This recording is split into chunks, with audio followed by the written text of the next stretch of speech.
Hello, everybody, and welcome to Data Endures October Tech Talk. I am Kirsten Burke, and I am joined, I believe, by Shaheen Peruz, who is our Chief Information Security Officer and CTO. I am going to imagine that he has donned this costume partially because Halloween's a few days away, and also because we're in the middle or at the end of Cybersecurity Month. Shaheen, what's up? Well, I was on the dark web and I found this mask and I decided it would be great for today. And since nobody can hear me, I'm going to take it off. But it's great to see you. Great to see everyone. This is the first time we're live again in what, 2 years? Time. 2 Too years. long. Too long. So we're delighted to be here, and changes the dynamic of being in person together. So we're excited to talk to each other and have some fun with you. Anyone who saw the write-up for this tech talk, we are kind of dovetailing in with Cybersecurity Awareness Month, obviously something that's near and dear to our hearts, being in the business that we're in. As Shaheen and I talked about what to talk about, we started talking about awareness, right? And the difference and the importance of awareness versus preparedness. And since I'm a communications person, right, I went to talk to my handy dandy Webster's dictionary, and the difference between awareness and preparedness is interesting, right? So awareness is head knowledge, right? I'm aware of a situation. I'm aware of something going on. Preparedness, interestingly enough, is a state of readiness, especially in times of war or preparedness for a war. And it just got me thinking that awareness certainly is great, right? I am walking through a dark parking lot at night in the middle of the city, want to have situational awareness, want to be looking and seeing what's around. But for me to be very safe, I need to be prepared. I need to have had some self-defense. I need to have something to fend somebody off, right? Preparedness is more of an action. And we really wanted to talk today about, in this month, but every day of the year, let's talk a little bit about cybersecurity preparedness and how to help companies move, and especially move your employees from the head knowledge to how do we make sure that employees and organizations are in that state of war, because really that's what we're in. Yeah, we often say internally and to our customers that security is everybody's job. It's not just the job of IT. It's not just the job of the security team. But we also have a conflicting position on that. We say that don't make your users be your first line of defense. It sounds like it's kind of contradictory and conflicting, but in reality, there are first lines of defense before the user. If you make them the third or fourth line of defense, then you're in better shape at being able to catch those things that tools don't. The fact is, tools keep getting better, hackers keep getting better, and it's a leapfrog game that is constantly one trying to outdo the other, one trying to catch up with the other, and there's going to be things that get through. And I was talking to the CTO of a software security company a couple of days ago, and he said, look, you're one of two kinds of companies. You've either been hacked or you're going to be hacked. And we keep saying that in the industry. We keep repeating those same things. It's not a matter of if, it's a matter of when. And the facts are, you need to, number one, be prepared. But number two, make sure your staff and employees and individuals are trained and aware of what to do and how to spot bad stuff. 93% of attacks come through email. And let's just say that it takes one click to create a ransomware situation. So all it takes out of that 93% of attacks is one to work. Well, and you take a look at the sophistication, easy for me to say, of a lot of these email phishing attempts that come through, right? I had an email come through the other day that was from the CEO of a vendor that I work with saying, hey, our address has changed, please remit payments here. And thanks to my awareness and preparedness, right? I didn't just take that at face value. I reached out specifically to him, specifically to our account manager, and said, hey, is this for real?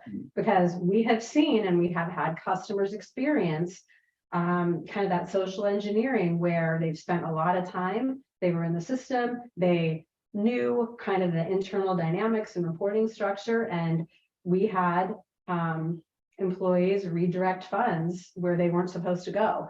So there really is, I mean, awareness is critical, right? But it's like what you do with that awareness as an organization, and then what you have individuals do with that, you know, gets you in that biting shape. Absolutely. We've recently started to talk a little more about our services, which I don't want this to sound like a sales pitch, but one of the services we offer is security awareness training. And when I'm speaking to a prospect, they say, we're good. We already have KnowBe4. And whether you're using KnowBe4 or any of the 4 or 5 competitors to them, I say KnowBe4 because they're 90% of the market today. That's great. That's a good tool. The problem is most of us are using that tool for generating false attacks. And then if somebody fails, we send them to training. That's not making anybody aware. That's only testing that they don't make mistakes. And if they do, sending them to remediation school. What we do instead with our security awareness training is we do monthly training. It's about 8 minutes. It's pretty quick, and it goes through, you know, fun little videos that explain a topic. It could be phishing, it could be smishing, it could be any number of business contact. Yeah. Ours this month was when you're remote. And the idea is you want to continuously train, not just test. And testing is making an assumption that the training has already happened. So I think those tools have the capability to do security awareness training, but in 90% of the cases when I speak to customers, they're just using the testing. And the testing is followed up by a punishment, a punitive, you have to go to class now because you failed the test. So in our opinion, a better approach to making your end users aware is to give reoccurring training, make sure that they're every month getting something new, make them understand security a little bit better. It's, you know, this is not a black art, but it feels like it from the outside. What we do is a lot of common sense. We look for the needle in the haystack. That's the job we do day in and day out as security experts. Because of that, we have to be very myopic about the things we look at and the things we see. Users aren't expected to be like that. So we can't expect the users have the same mindset that we do. We have to make them aware, do security awareness training about what are the types of attacks, what do the bad actors behave like, what do the guys who wear masks like this do, so that they can protect themselves and protect the company by extension. Well, and we talked a little bit about organizational preparedness, right? So we're focusing on the employees, we're focusing on their behavior, which is really important. We know that endpoints are super susceptible, especially given, you know, the what's happened the last 3 years. So the other thing that from an organizational awareness standpoint is, right, is to your point, let's not make the battleground be with the employees. So what are the defenses we help put in place ahead of time to narrow down those that do get through? And, you know, maybe you can talk about that, the relationship between what we do expect the end users to do, or that we want to enable them to do, but what we recommend the organization takes charge of before it even gets there. Absolutely. We've got this approach, this 5-layered approach to security that we think is what encompasses the holistic view in terms of increasing your security posture and making sure you have the proper layers to protect your environment and your users from attacks, not from internal attacks, not from others, just the basics to say, we are going to make sure that the environment is safe from an outsider coming in and doing stuff. There's other things we do in terms of insider attacks and somebody who gets in the network, but the 5 layers are simply this. Number one, first layer of defense is email, because 93% of all attacks come in through email. Everybody says, I've got cool tools for that. I've got Proofpoint, I've got Mimecast, I've got, you name it, pick a product and stick it in there. Problem is, gateway solutions alone are not enough. If they were enough, we wouldn't have seen a 600% increase in ransomware attacks starting at the beginning of COVID. Those tools do a decent job of triaging things and finding malware that is an attachment or a file or whatever, and doing antivirus scans against a file-based attack. They do not do a phenomenal job of looking for links that are going to a bad site, looking for things like that. They some do better than others, but none of them are phenomenal. So what do? Our approach is we do the equivalent of NTA, which is network threat analysis. We call it ITA, which is inbox threat analysis. We crawl every inbox and we look for bad stuff. We look for things that are malicious in nature or are anomalous, and we identify those anomalies and we block them. We prevent them from getting to the user to begin with. So let's say we take that 93% down to 20, 30, 40. We've taken a significant chunk out of the risk posture. The traditional email gateway solutions knock that number down to probably 50 at best. And so having a little bit more, whether it's 10, 20% more, is a significant impact that will get you some additional layer of comfort. But there's obviously stuff that's going to get through. So what's the next layer of defense? Layer 2 for us is DNS. Every piece of malware out there, 80% of the malware out there, or bad products, whether it's file-based or file-less, they need to talk to their command and control. They need DNS to function. So if you have DNS defense, DNS protection, then you're protecting against another 83% of attacks that end up getting through the email. So we've knocked it down to about 20, 30 that get through. And then of those 20 or 30, we're going to knock it down significantly because we're preventing 80% of those from getting to DNS. And not any DNS solution is good enough, because a lot of hackers now do direct to IP, bypassing DNS. So you also have to have a solid IP database that says this is a known bad IP address that's tied to this bad URL. So it's not just URL defense, but it's actually known bad IPs. So those two layers come together in terms of the first two layers. Those, by the way, the so-called XDRs in the world are missing those two layers 100%. They do endpoint and they do some logs. Which brings me to our next layer, which is endpoint. You have to have a solid endpoint solution. And are all endpoint solutions cut the same? No, absolutely not. And if you pick one this year, is it going to be good 3 years from now? No, absolutely not. We've constantly changed our endpoint solution, and we do it on behalf of our customers because we're not a typical MSSP. We don't resell the technology and then manage it. So when we replace it across all of our customers, and they get the benefit of our research and development to change those things out. That endpoint solution is so critical. We do shootouts more often on the endpoint than we do on any of the other solutions. We do regular shootouts on every single product in our category, in our categories, and we're up to about 13 to 15 products these days. But endpoint probably gets more attention than anything else. There's a huge reluctance to change from something people are comfortable with. And I see a lot of customers that are using well-known, I'm not going to name any of the brands, but well-known products that are traditionally antivirus solutions that have added behavioral-based modeling to their stack. And those solutions often are the ones when we go do an incident response for a new prospect, those are the solutions that are in their environment. Those are the things that they are using to protect their environment. And they're like the puppy dog or the big dog you have that is a lover. And every time the bad guy comes in your house, wants to go and play and lick their hands, that's what those antivirus solutions are like.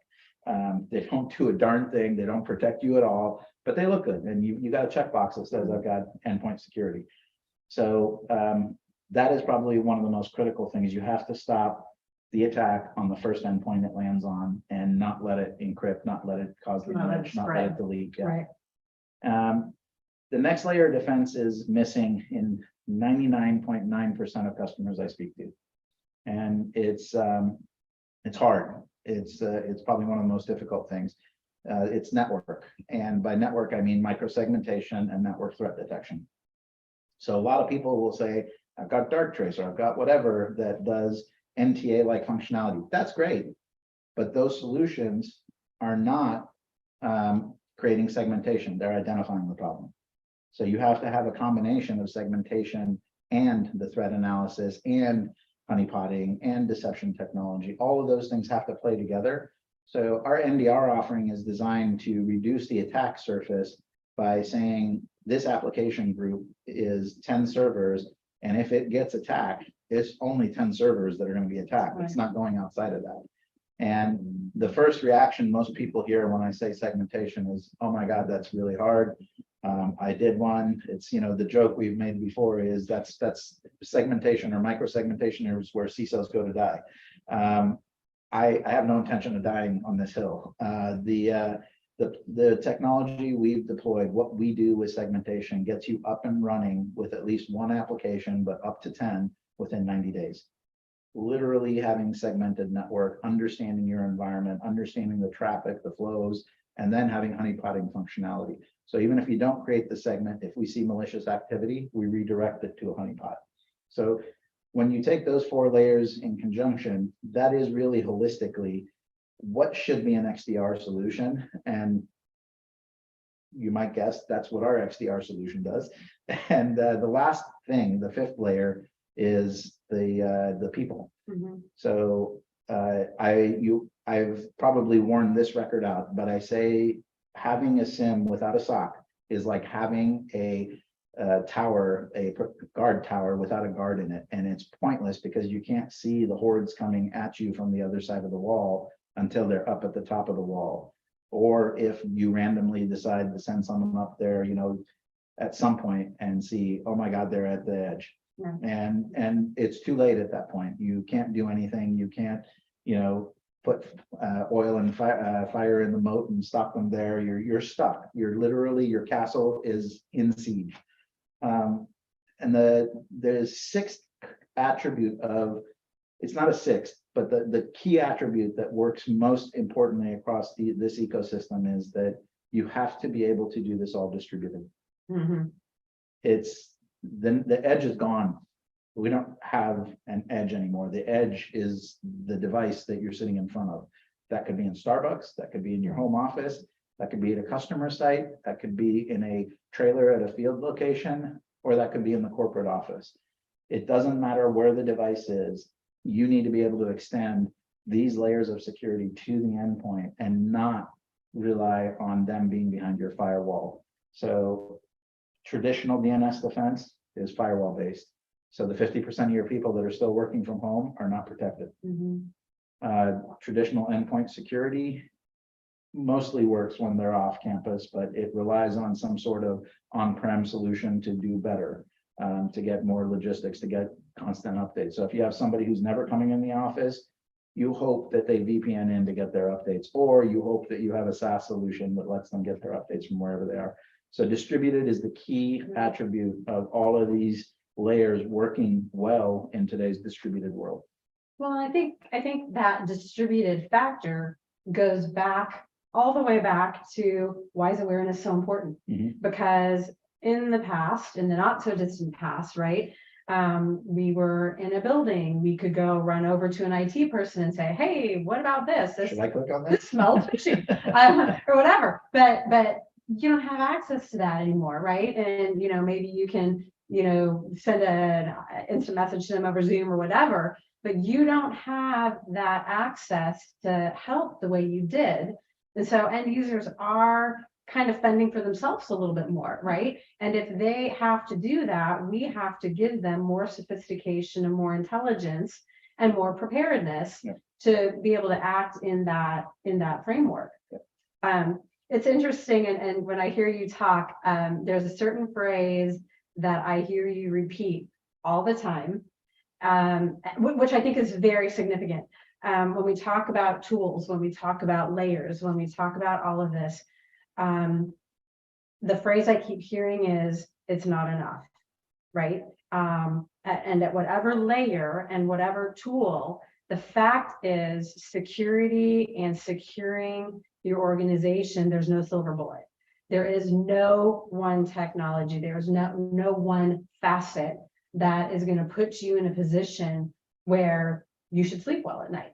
And so I think for organizations out there, and we know from the folks we talk to, right, they have 10, 20, 40 security tools, just security tools, trying to manage all of this. So they know one tool is not enough. But the way that the response that we typically see is we'll just add more tools, right? But when you don't have a framework and when you don't have the perspective of what plays well together and what integrates well together, and we know, and I would imagine that any of those tool vendors that you talk to would say our strengths are here, right? And you know, where we aren't as strong is here. And that's just how it is with any tool. So it's not really being disparaging, but with any tool, right, you have your strengths.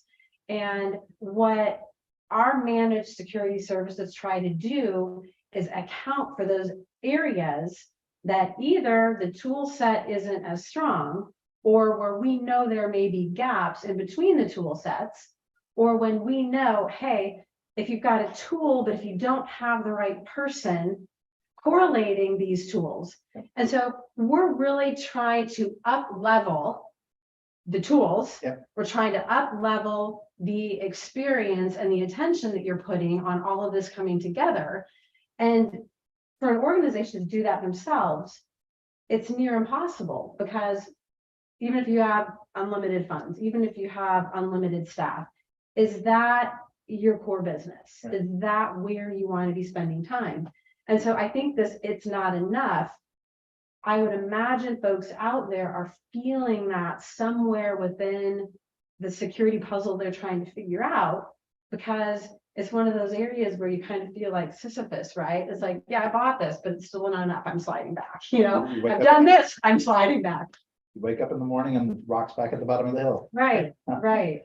That's accurate. And I had a conversation with a CISO this week, and we went through our services and our products, and he wanted to get a deep understanding of what tool we use right now.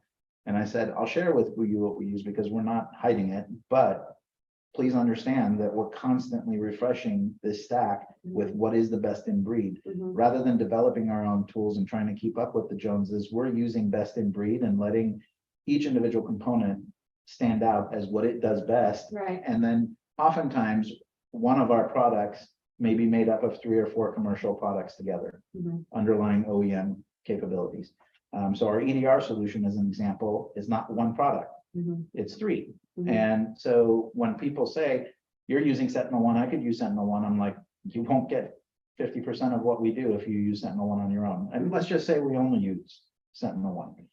You won't be able to get what we get, even if you're using their the diligence team.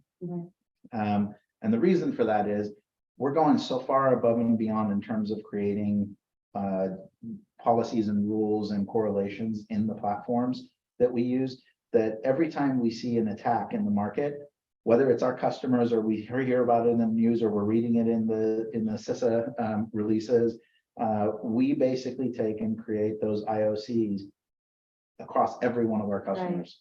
So that attack will not happen without us noticing it inside our customer base. So every customer is benefiting, the global customer base is benefiting from anything that happens to any one individual customer. And we're securing customers across 23 countries and 4 continents. We're seeing a lot of things that a small MSP will not, that a tool provider who cares about the efficacy of the tool, not managed services or this security approach we're talking about, we're seeing things that they don't see. We care about things that they may not care about, because everything we do is all about making sure that we keep the end user safe, the end company, our customers. And I think I've shared this with you. I've talked to many customers about this when they say, what made you get into this space? And I said, about 6 years ago, we saw multiple customers get hit with ransomware, And many of them paid millions of dollars to recover. Even if the ransom was only a couple $100,000, they Right. still paid millions of dollars to recover. Right. And ransoms are now $1 million or more.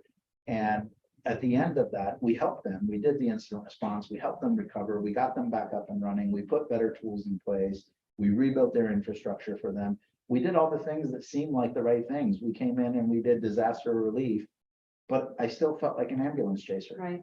Because the poor customer was bloody and lying on the ground, and I came and I handed them a bill and said, "Hey, here's your bill for the work we just did." Yeah. Right. And so we decided at that point as a leadership team that the right space for us to get into is to get ahead of this and to prevent this from happening to any of our customers. Right. So that's the mission we've been on. For sure, for sure. And on that mission point, and you know, as we wrap up, we're talking about preparedness, and we've talked about tools. We've talked about, you know, if you're an organization out there doing anything, you know, you likely have invested in some tools, right? Because you are aware that security is important. You are aware that you are a target. We have put together and I'll call it an assessment or health check, where we are able to help organizations kind of assess, you know, based on the investments they've made, based on what they've got, and you know, based on some of the vulnerabilities we can see, you know, how might they move from, you know, good to better, better to great. And what does that roadmap look like? Yeah. Can you tell us in 60 seconds, you know, can you talk a little bit about that? Because I think, you know, especially in the Cybersecurity Awareness Month, right? How can I be better prepared? Something like this might really help organizations get a handle on what's next and how do I move to that next level? Yes, there's three things actually. We've got many complementary health checks that we do, and those complementary health checks are in the areas of email security, network security, security holistically. Our security health check covers all those pieces. But we also have those things require a little bit of engagement with us to deploy an appliance and a couple of agents in your environment so that we can run scans and run some tests and give you a report card, if you will, of what the things look like. And our complementary approach to this is we give you the top 10 things we find. We also do an external posture assessment, security assessment, which is, you know, how do I look like to the world is the key thing to think about. That one requires us to install nothing on your premise, just you giving us the go ahead, and we can run that and give you a very quick external posture assessment of your world and what the world sees and what hackers see when they're looking at you as a target. And so those are very easy things to do. We've also got what Kirsten, you were talking about, which is we call it our economic roadmap. And the idea behind our economic roadmap is, first of all, let's do that health check and get an understanding of how you look across the tools. What tools are you using? What's the state of your tools? Are they effective? Are they blocking the attacks that the hacker would do? And then if the answer to that is yes, fantastic, you get a gold star and we move on. But if the answer to that is no, you could be doing something better here. This economic roadmap is designed to say, if you have a tool that's expiring its contract in 2 years, and then another tool that's expiring in 3 years, and you have something that is expiring tomorrow, we can talk about how to transition over your life cycle into that 5-layered support model, that 5-layered security model that I talked about. So you can go from maturity level, wherever you're at, to maturity level 5 with this economic roadmap and know how to budget it, when to budget it for the years to come. Awesome. Awesome. Got to get that in 60. Close enough. Well, thank you for joining us. And Shaheen, as always, thank you first for the entertainment, for the mask. Wrap with the mask. Great to see you in person. Great to be on camera in person. And we'll see you next month. Be safe.